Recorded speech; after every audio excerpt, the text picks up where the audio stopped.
نبی اکرم صلی اللہ علیہ وسلم نے ایک مرتبہ 3 دفعہ قسم کھائی، واللہ لا یؤمنو، واللہ لا یؤمنو، واللہ لا یؤمنو، خدا کی قسم وہ شخص مومن نہیں، خدا کی قسم وہ شخص مومن نہیں، خدا کی قسم وہ شخص مومن نہیں۔ واقعہ یہ ہے کہ ہم تصور نہیں کر سکتے کہ صحابہ کیسے لرز گئے ہوں گے، کانپ اٹھے ہوں گے، کون وہ بدبخت ہے، کون وہ شقی ہے جس کے بارے میں اللہ کے رسول 3 دفعہ قسم کھا کر فرما رہے ہیں کہ وہ صاحب ایمان نہیں۔ قیل من یا رسول اللہ، کسی نے ڈرتے ڈرتے پوچھا ہوگا اے اللہ کے رسول کس کے بارے میں ارشاد فرما رہے ہیں؟ اب جواب سنیے، الذی لا یامن جارہ بوائقہ، وہ شخص کے جس کی ایذا رسانی کی وجہ سے، جس کی بدخلقی کی وجہ سے اس کا پڑوسی امن میں نہیں ہے۔ یہ کوئی گناہ کبیرہ ہے؟ آپ کی فہرست میں تو گناہ ہی نہیں، کبیرہ کیا سوال، صغیرہ بھی نہیں۔ زیادہ آپ یہ کہیں گے کہ ذرا بد اخلاقی ہے، کج خلقی ہے، بس اچھا کردار کا معاملہ نہیں ہے، یہ کہیں گے، گناہ کی فہرست میں نہیں آئے گی بات۔ کبیرہ بہت بڑی شے ہے، لیکن اس پر اللہ کے رسول نے 3 دفعہ قسم کھائی، ایمان نہیں ہے، ہرگز نہیں ہے، خدا کی قسم نہیں۔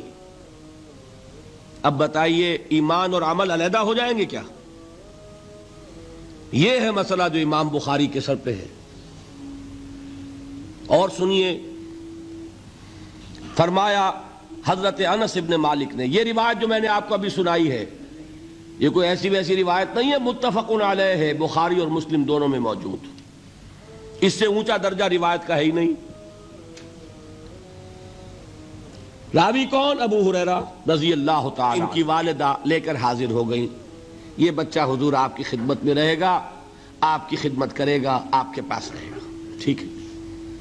وہ حضور کے خادم خاص ہیں، جیسے ذاتی کوئی ہوتا ہے معاملات میں مدد کرنے والا، خدمت کرنے والا، وہ ہیں انس ابن مالک۔ چونکہ ان کا تعارف ہو گیا ہے رضی اللہ تعالیٰ عنہ، تو ایک بات پہلے اور سنا دوں، جو بچہ اپنے اس بچپن سے لے کر 9 برس کی عمر تھی جب آئے حضور کے پاس، انتقال کے وقت عمر کتنی ہوگی؟ 19 برس، 10 برس حضور کی خدمت میں رہے۔ پہلے تو حضور کے اخلاق کی جو گواہی وہ دے رہا ہے وہ اس کی زبان سے سنیے کہ میں 10 برس حضور کی خدمت میں رہا، کسی بات پر ڈانٹنا تو کجا، حضور نے کبھی مجھ سے یہ بھی نہیں فرمایا کہ اے انس تم نے وہ کام کیوں نہیں کیا۔ یہ ہے ایک آقا کی حیثیت سے محمد الرسول اللہ صلی اللہ علیہ وسلم کا اخلاق۔ اگر نہیں کیا خود کر لیا، کوئی ڈانٹ ڈپٹ نہیں۔ حالانکہ بچے ہیں، بچوں کو ویسے بھی ڈانٹ ڈپٹ دیا جاتا ہے، لیکن نہیں۔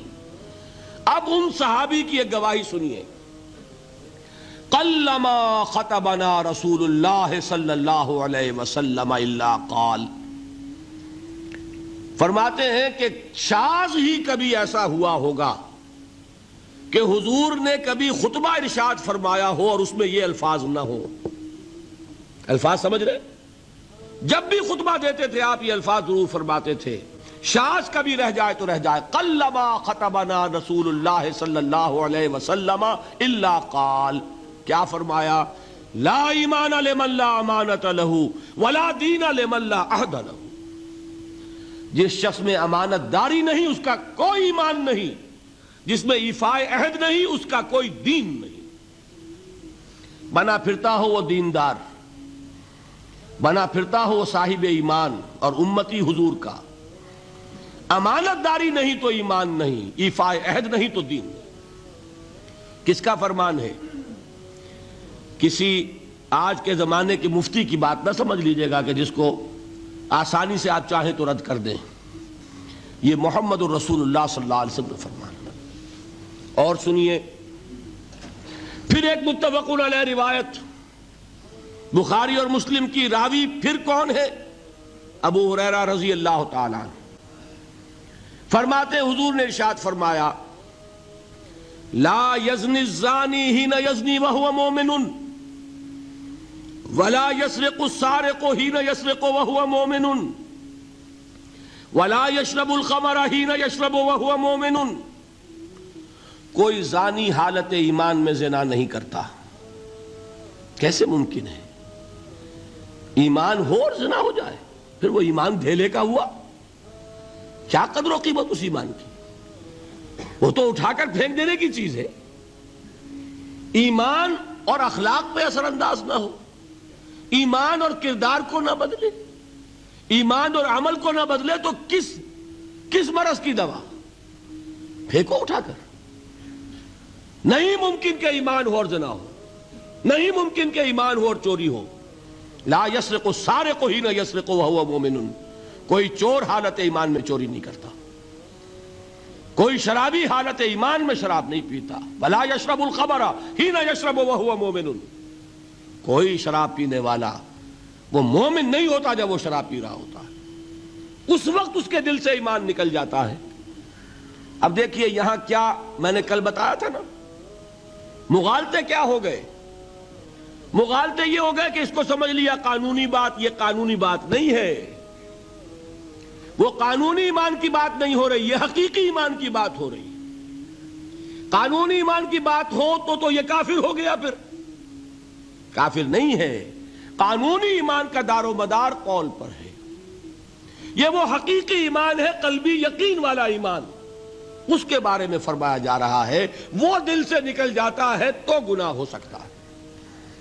ایک اور حدیث میں حضور نے اس کو اور واضح کر دیا، جب کوئی شخص گناہ کرتا ہے تو ایمان اس کے دل سے نکل کر اور اس کے سر پر منڈلاتا ہے جیسے پرندہ ہو. اگر توبہ کرتا ہے تو واپس لوٹ آتا ہے، توبہ نہیں کرتا تو رخصت ہو جاتا ہے. بتائیے کوئی اشتباہ رہ گیا؟ لیکن خدا کے لیے دو انتہاؤں سے اپنے آپ کو بچائیے. ایک انتہا یہ کہ اس حدیث کی بنا پر آپ کافر قرار دے دیں. یہ غلطی کس سے ہوئی؟ کل بتایا تھا بھائی، کس سے؟ خوارج سے. خوارج سے یہی غلطی ہوئی. وہ فارسی کا ایک مصرع ہے کہ مردی و نامردی قدم فاصلہ دارد. یہ باریک جیسے بال کا سا فرق ہوتا ہے لیکن زمین و آسمان کے نتیجے نکل آتے ہیں. انہوں نے ایسی حدیثوں کی بنا پر یہ فیصلہ کر دیا پھر اگر ایمان نہیں ہے تو کافر ہے.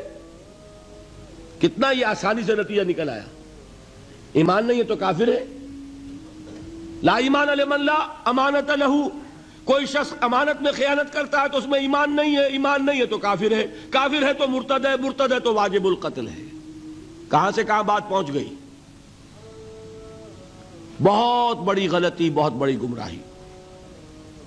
دوسری طرف ایک ہمارے ہاں اور انداز ہے کہ وہ جنت و دوزخ کے فیصلے اور قیامت کے اور آخرت کے فیصلے بھی قانونی اسلام کی بنیاد پر کرتے ہیں.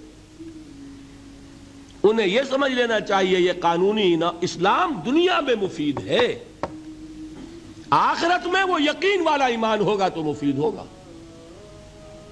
یہ چیز ذہن سے نکل گئی. اور برا نہ مانیے، یہ اہل سنت کے اکثر عوام کے ذہنوں سے یہ بات نکل گئی.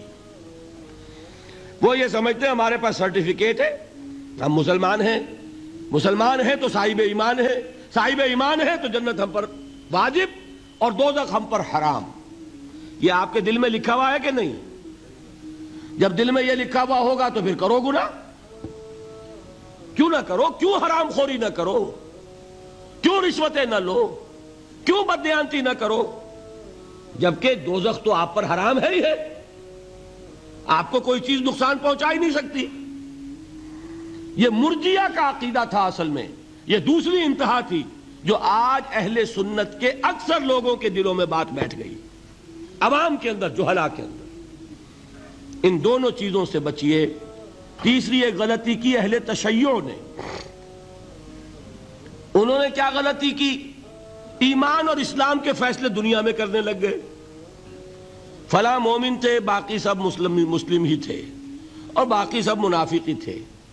یہ فیصلہ کرنے کا کسی کو اختیار نہیں. دنیا میں فیصلہ صرف یہ ہوگا کہ کافر تھا یا مسلمان، چھٹی۔ تیسری کیٹیگری آپ طے نہیں کر سکتے، اس لیے کہ قانونی اصطلاحات یہی دو ہیں۔ سمجھ لیجئے ان باتوں کو، مجھے کوئی دھواں دھار تقریر نہیں کرنی، بات سمجھانی ہے۔ دیکھیے، قانونی سطح پر انسانوں کی تقسیمیں ہوں گی صرف دو، یا مسلم یا غیر مسلم، یہ ہے قانونی تقسیم۔ اب جو مسلم ہے وہ مومن بھی ہو سکتا ہے، وہ منافق بھی ہو سکتا ہے، بات سمجھ رہے؟ لیکن منافق کوئی قانونی اینٹی نہیں ہے۔ دنیا میں ہم کسی کو منافق نہیں کہہ سکتے، ہاں حضور کہہ سکتے تھے، حضور کو اللہ نے علم دیا تھا، لیکن حضور نے بھی ایسی پہرے داری کی ہے کہ کسی ایک شخص کے بارے میں بھی نہیں فرمایا کہ یہ منافق ہے۔ یہاں تک کہ جس کے بارے میں علم نشرہ ہو چکا تھا، عبداللہ ابن ابی، اس کی بھی نماز جنازہ پڑھا دی کہ نہیں پڑھا دی؟ نماز جنازہ کافر کی پڑھی جاتی ہے یا مسلمان کی؟ اس کا مطلب ہے عبداللہ ابن ابی کو بھی حضور نے آخری وقت تک مسلمان تسلیم کیا۔ منافق جو بھی ہے وہ اپنے اندر ہے، اللہ کے ہاں جا کر کھلے گا۔ فار آل لیگل پرپسز اے منافق از اے مسلم، بات سمجھ میں آئی؟ اس لیے کہ لیگل اینٹیٹیز دو ہی ہیں، کافر اور مسلم۔ تیسری اینٹیٹی کوئی لیگل نہیں ہے، تیسری کوئی حیثیت قانونی نہیں ہے۔ اب ایک جو مسلم ہے وہ مومن بھی ہو سکتا ہے، منافق بھی ہو سکتا ہے، اس کا فیصلہ کہاں ہوگا؟ اللہ کے ہاں۔